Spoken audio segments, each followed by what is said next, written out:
আসসালামু আলাইকুম বন্ধুরা, আশা করি সবাই সুস্থ আছেন। বন্ধুরা, বাংলা একটি বিখ্যাত প্রবাদ আছে, পরের জন্য গর্ত করলে সেই গর্তেই নিজেকেই পড়তে হয়। বর্তমানে সৌদি আরবের অবস্থা ঠিক তেমনই।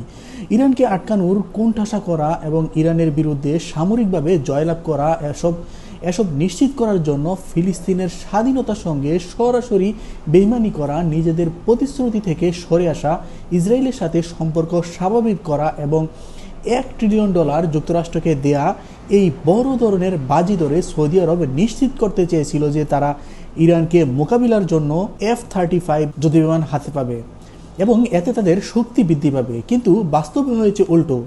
যুক্তরাষ্ট্র সৌদি আরবকে পুরনো বা বাতিলযোগ্য যুদ্ধবিমান গচিয়ে দিয়ে $1 ট্রিলিয়ন হাতিয়ে নিয়েছে। এই অত্যন্ত গুরুত্বপূর্ণ বিষয়টি কেন্দ্র করে ইসরায়েলের প্রধানমন্ত্রী বেনিয়ামিন নেতানিয়াহু সম্প্রতি আন্তর্জাতিক গণমাধ্যমে মুখ খুলেছেন। তাকে প্রশ্ন করা হয়েছিল যে যুক্তরাষ্ট্র এবং ইসরায়েলের মধ্যে বর্তমানে কোয়ালিটি মিলিটারি এস বা MQE চুক্তি হয়েছে, যার অধীনে ইসরায়েল থেকে শক্তিশালী কোনো অস্ত্র মধ্যপ্রাচ্যে রপ্তানি করতে পারে না যুক্তরাষ্ট্র। তাহলে সৌদি আরবের কাছে F-35 কি করে রপ্তানি হলো?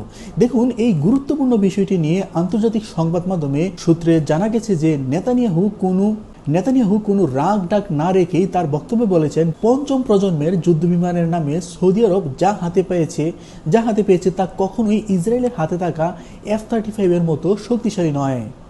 ইসরায়েলের কাছে যে F-35 যুদ্ধবিমান রয়েছে তা প্রকৃত পঞ্চম প্রজন্মের যুদ্ধবিমান, তার ধারে কাছেও নেই সৌদি আরবের পাওয়া বিমানগুলো। আন্তর্জাতিক রিপোর্ট অনুসারে F-35 তিনটি ভেরিয়েন্ট রয়েছে: F-35A, F-35B টেক অফ এবং ভার্টিক্যাল ল্যান্ডিং এবং F-35C। বিমান বাহিনীর রণতরী থেকে যুক্তরাষ্ট্র এই বিভিন্ন ভেরিয়েন্ট শত শত যুদ্ধবিমান তার মিত্র দেশগুলোর কাছে বিক্রি করেছে। তবে ইসরায়েল ছাড়া পৃথিবীর অন্য কোনো দেশ এই যুদ্ধবিমানের সোর্স কোড প্রবেশ করে নিজস্ব সফটওয়্যার বা অস্ত্র ইনস্টল করতে পারবে না। একমাত্র ইসরায়েলই এই অনুমতি রয়েছে। যুক্তরাষ্ট্রের অনুমতি ছাড়াই ইসরায়েল এই যুদ্ধবিমানে ব্যাপক পরিবর্তন করতে সক্ষম। এমনকি এই যুদ্ধবিমানগুলো ইলেকট্রিক ওয়ারফেয়ার প্রযুক্তি অন্যান্য দেশের হাতে থাকা বিমানের চেয়ে অনেক বেশি শক্তিশালী। ইসরায়েলি সংবাদ মাধ্যমগুলো নিশ্চিত করেছে যে সৌদি আরব যেসব F-35 যুদ্ধবিমান পাবে সেগুলোতে F-35 এর যে এআই চালিত target, real time data transmission এবং নেটওয়ার্ক সিনথেটিক ওয়ারফেয়ার প্রযুক্তি থাকে তা থাকবে না। এই প্রযুক্তি না থাকার কারণে ইসরায়েলের F-35 রিয়েল টাইম যুদ্ধক্ষেত্রে যেভাবে দ্রুত সিদ্ধান্ত নিতে পারবে এবং টার্গেটকে অটোমেটিক্যালি শনাক্ত করে আক্রমণ করতে পারবে, সৌদি আরবের F-35 তা পারবে না। স্ক্রিনে আপনারা বর্তমানে যে এয়ার টু এয়ার মিসাইল দেখছেন, এটি আমেরিকার নতুন AIM মিসাইল, যা 260 কিলোমিটার দূর থেকে লং রেঞ্জের টার্গেটকে আক্রমণ করতে পারে। সৌদি আরব F-35 পেলেও এই লং রেঞ্জের মিসাইলটি AIM পাবে না। তাদের দেওয়া হবে সর্বোচ্চ 220 কিলোমিটার রেঞ্জের মিসাইল। অর্থাৎ ডগ ফাইটের ক্ষেত্রে ইসরায়েলের যুদ্ধবিমানগুলো সৌদি আরবের F-35 এর তুলনায় অনেক এগিয়ে থাকবে। F-35 যুদ্ধবিমানের রাডার ক্রস সেকশন কম হওয়ায় এটি রাডারকে ফাঁকি দিতে পারে, এজন্যই এটি বিখ্যাত।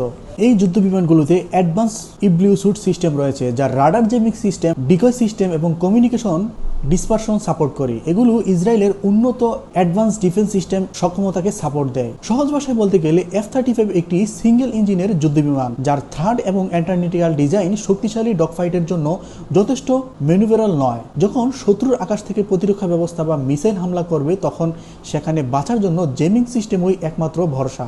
কিন্তু সৌদি আরবের হাতে আসা F-35 এই জেমিং সিস্টেম থাকবে না। যুক্তরাষ্ট্র এবং ইসরায়েল নিশ্চিত করেছে যে সৌদি আরবের F-35 যুদ্ধবিমানগুলোতে যুক্তরাষ্ট্রের F-35 হর্নেট যুদ্ধবিমানের মতো সাধারণ রাডার সিস্টেম ব্যবহার করা হবে। ইসরায়েল এবং যুক্তরাষ্ট্রের F-35 বিমানগুলোতে অতিরিক্ত ইসরায়েল ডেভেলপ থ্রেডল সিস্টেম ফিচার যুক্ত হয়েছে, যা যুক্তরাষ্ট্র এবং ইসরায়েল যৌথভাবে তৈরি করেছে।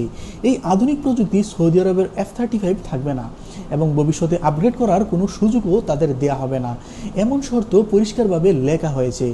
এর মানে হলো আকাশে F-35 উড়লেও এর কার্যকরী ক্ষমতা যুক্তরাষ্ট্রের F-16 বা F-15 এর পর্যায়েই থাকবে। অর্থাৎ সরাসরিভাবে, সামনাসামনিভাবে এবং স্পষ্টভাবে এবং খুব ক্লিয়ারভাবে সৌদি আরবকে ঠকানো হয়েছে। তো বন্ধুরা, সাথে থাকুন এবং চ্যানেলটি সাবস্ক্রাইব করে পাশে থাকার জন্য অনুরোধ করা গেল। আসসালামু আলাইকুম।